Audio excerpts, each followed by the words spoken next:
What's going on, guys? It's Sergeant Supplesack here, and I want to apologize right off the bat for taking a week to get this next episode and the following one out.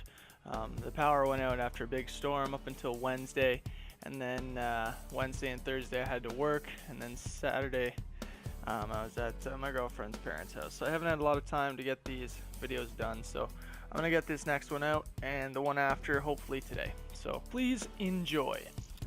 So right off the bat, we're going to jump in to the anchor position, the hardest thing to do on Evac. If there's any anchor that's going to have a tough time, it's going to be on Evac, just because the hard point is so far away from the spawn, even if you do anchor the spawn.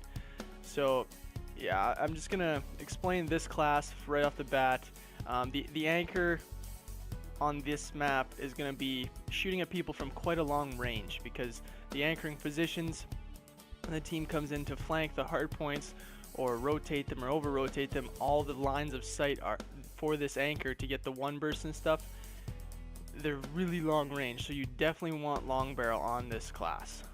Absolutely. I mean, you could put a pistol instead of long barrel and, you know, hope that you're going to get those one bursts more often, but personally I would use long barrel.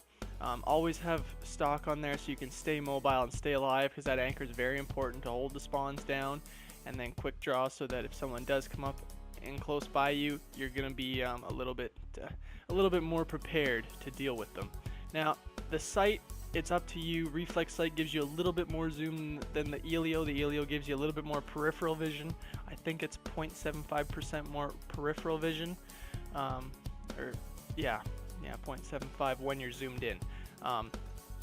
Fast hands is a must on every class when you're playing competitive. It's very important to get that gun up and aimed quickly, because you want to be on target as fast as possible when you're playing competitive. People are very good at what they do, and blast suppressor is a must. If you're playing anchor, your job is to stay alive and keep teammates spawning close to that objective so you can get into that objective. So blast suppressor is important, and dead silence. You could even interchange dead silence with tac mask if they're trying to get you out of that anchoring spot, because they want to take it over so that you can take a couple concussions and push them back. Because if someone's anchoring and they're doing a good job, that other team is just going to be flooding that hard point constantly, and you want to get them out of there. So if you're the anchor, you might want to have tac mask, maybe even take off the reflex sight if you're good using this gun without a sight at all, and throw on a trophy system. It's not super necessary, because most people don't try and nade an anchor, but they do throw some concussions, and it's much easier to just throw on tac mask and take off a sight and put on a trophy system.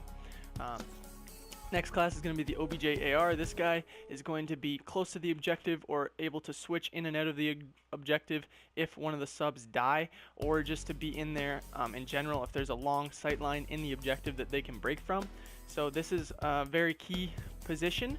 This guy's got to be a really good shot with this AR, because his job is, he's kind of the last line of the defense to protect the submachine guns from those long range ARs trying to break in. For this class, you got to have stock. He's going to be very mobile and moving around quickly inside that hard point. You got to have quick draw. You have to have grip. Well, not necessarily for the Man of War. It is, if you're able to control the recoil on this gun, it's not super necessary. You can have something else, maybe high caliber if it gets through the band and protect, or rapid fire. But if you're playing GBs and UMGs, you can't have either of those.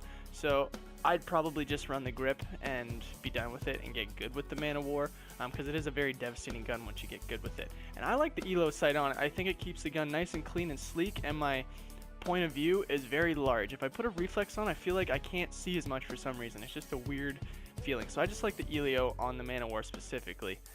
Again, fast hands as always. These things are interchangeable though. If you want dead silence so that you're a little bit sneaky in that hard point, it isn't a respawn though, so you don't need dead silence. You could put on tac mask, no problem. You could throw on blast suppressor so that when you're sliding around trying to dodge people in the hard point, it's not a dead giveaway of where you are in that hard point.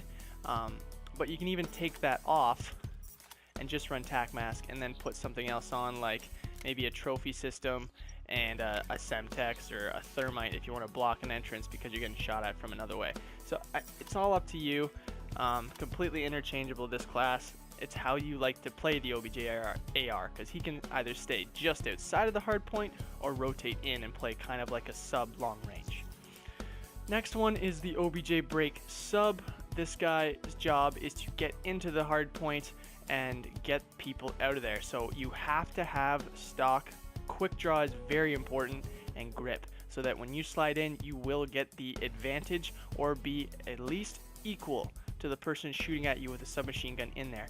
You have to have tac mask on there, so that if they are throwing a concussion because they hear you coming, you know, on dead silence or something, or you're, you know, just gotten a gunfight prior and they know you're coming, you want to have tac so that you're not going to be, you know, concussed as you slide in and try and break, or, you know, you're not getting naded or something like that, so you got to have flap jacket on.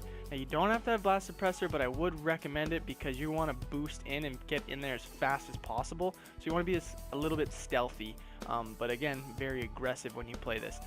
This class here, he wants to be right inside the hard point, trying to break it constantly and just stay around and be a distraction, so that this guy can stay in there a little bit quieter and be a little bit more well protected. This guy's the guy you want 2.5 minutes in the hard point every game. He's the guy that's going to get in there and try and, you know, if he's not going to win a gunfight, back off and stay alive. Just keep the time going while this guy can come back. And, you know, you can even interchange flap jacket for afterburner, so that you can constantly be getting to that hard point as fast as possible and staying alive. And that, you know, it coagulates with blast suppressor as well, because you're using a lot of boost, a lot of movement, so you want to stay a little stealthy. So last but not least, I've been having a lot of luck with the Shiva. I find the Shiva to be one of the most OP guns if someone on your team can protect rapid fire. In a UMG GB scenario, you can take rapid fire off of the Shiva and just leave it with just 2 attachments, and then use those spots somewhere else. And you know, not awareness, tac mask, you can use that spot somewhere else, because the Shiva, yes, if it doesn't have rapid fire, it's a little bit less than the M8. It's about on par with the Man of War, because you have to think the Shiva needs to get out 2 shots in the time the Man of War can get out 3, and it's a little bit quicker with 2 shots, even without rapid fire, if you hit both. If you're like bang bang, and instead of bang bang with the rapid fire, it will kill a Man of War. The M8, if you get 1 bursted, you get 1 bursted, whatever, but if he misses that first 1 burst, it will take out an M8 as well. So if you get good with the Shiva, get your you know, your aim on point with this gun. I love this gun, man. I think I got like 8,000 kills with this thing, and I am like a 35% accuracy, and it's wicked, especially for hardcore. This gun is fantastic as well, but that's a little off topic. Now, because you took off that 3rd attachment, you have a lot more things you can do with the Shiva that you can't do with the M8, where you need that long barrel, because the Shiva is a 2-hit at almost any range. Almost, though, not every range, but pretty much every range, especially if you're hitting him in the chest and he's sitting on a Heglitch or something. So you can take off that 3rd attachment, put on the RK5 and run a few different things, maybe even a nade or something, and take off tac mask and flap jacket and even double nade to get that break, or, you know, make yourself a little more well-rounded as the anchor, especially on evac, because the sight lines are so long. So that's all I gotta say about the classes. I'm not gonna get super in detail, because, well, quite frankly, there's not much more you can talk about if you've already seen my create a class video for Breach HardPoint, because they're pretty much the same. They're fairly long sight lines, except for, you know, under top green and everything like that. So these are pretty much the same classes.